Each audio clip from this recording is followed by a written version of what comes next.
বেনামাজির হুকুম কি, বেনামাজি কারা, এদের কাফের বলা যাবে কি, যারা দুই ওয়াক্ত নামাজ পড়ে এক্ষেত্রে বিধান কি? বেনামাজি হচ্ছে দুইটা জিনিস। বেনামাজি আল্লাহ তাআলা আল্লাযিনা ফাওয়াইলুল লিল মুসাল্লিন আল্লাযিনা আন সালাতিহিম সাহুন গাফিলুন, অলস মানে যারা নামাজের প্রতি কোনো গুরুত্বহীন, নামাজের প্রতি গুরুত্বহীন এরাও বেনামাজি। এবং যারা ওরা তো বেনামাজি, যারা নামাজ অস্বীকার করে এবং যারা নামাজ মানে না, পড়েই না মোটে, এরাও বেনামাজি। তাহলে তিন ধরনের হলো, একটা অস্বীকারী, একটা হলো পড়ে না, কিছুই বলে না, বুঝায় না, আরেকটা হচ্ছে গাফেল, বোঝা যাচ্ছে। এই তিনটাই বেনামাজি। এই তিন ধরনের বেনামাজিরাই কিন্তু কাফের, এর কেউ বাধ্যতা নেই। কিন্তু নামাজ পড়ে, মাঝে মধ্যে ছুটে যায়, আবার আফসোসও করে, তওবাও করে, ক্ষমাও চায়, এরা কাফের না, এরা হচ্ছে গুনাহগারী বান্দা, এরা হচ্ছে গুনাহগারী বান্দা। নামাজ পড়ে না একটা বিরাট গোষ্ঠী পাবেন কোনোদিন নামাজ পড়ে নাই, অথবা জুমার নামাজে আসে কি জন্য, সব কিছু নিয়ে আসে একটা দেখানোর জন্য যে উনি জুমার নামাজে আসছে, নাহলে হয়তো ভোট পাবে না, অথবা কার পরবর্তীতে ওনারা কিছু বানানো হবে না। এই জাতীয় মানুষগুলো এরা আসলে বেনামাজি, এদেরকে নামাজি ধরে লাভ নাই।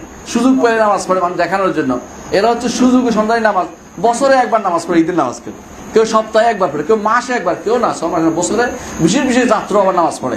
হ্যাঁ, এটা উদ্দেশ্য হচ্ছে মানুষকে দেখানোর জন্য। এরা কখনো সত্যিকারের নামাজি নয়, এরা সত্যিকারের নামাজি নয়, এরা নামাজি নয়। এদের বিধান হচ্ছে যে যারা বেনামাজি, আওয়াজ হচ্ছে না, ঠিক আছে না, যারা বেনামাজি তারা ইমানদার নয়, তারা কাফের। আমার কথা নয়, মুহাম্মদ রাসূলুল্লাহ সাল্লাল্লাহু আলাইহি ওয়াসাল্লাম বলেছেন, তিনি বলেছেন যে আল আহদুল্লাযী বাইনানা ওয়া বাইনা সালাত ফামান তারাকা ফাকাদ কাফারা, আমাদের মধ্যে এবং কাফেরদের মধ্যে পার্থক্য হচ্ছে সালাতের, যে ব্যক্তি সালাত ত্যাগ করবে সে কাফের হয়ে যাবে। অর্থাৎ ইমানদার এবং মুসলিমের পার্থক্য হচ্ছে সালাতের। সালাত ত্যাগকারীকে রাসূলুল্লাহ সাল্লাল্লাহু আলাইহি ওয়াসাল্লাম সালাত যে আদায়কারী, রাসূলুল্লাহ সাল্লাল্লাহু আলাইহি ওয়াসাল্লামের এখানে মুনাফিক, তার প্রশ্ন, তাদেরকে হত্যা করে না কেন? কারণ তারা সালাত পড়ে। জিজ্ঞাসা করা রাসূল, আপনি জানেন যে মুনাফিকেরা মারেন না কেন? কাল নুহিতু আন তাকতিল মুসাল্লিন, যারা সালাত পড়ে তাদেরকে মারতে আমাকে নিষেধ করা হয়েছে। তো সালাত ইমানদার এবং কাফেরের মধ্যে পার্থক্যকারী একটি বিষয়।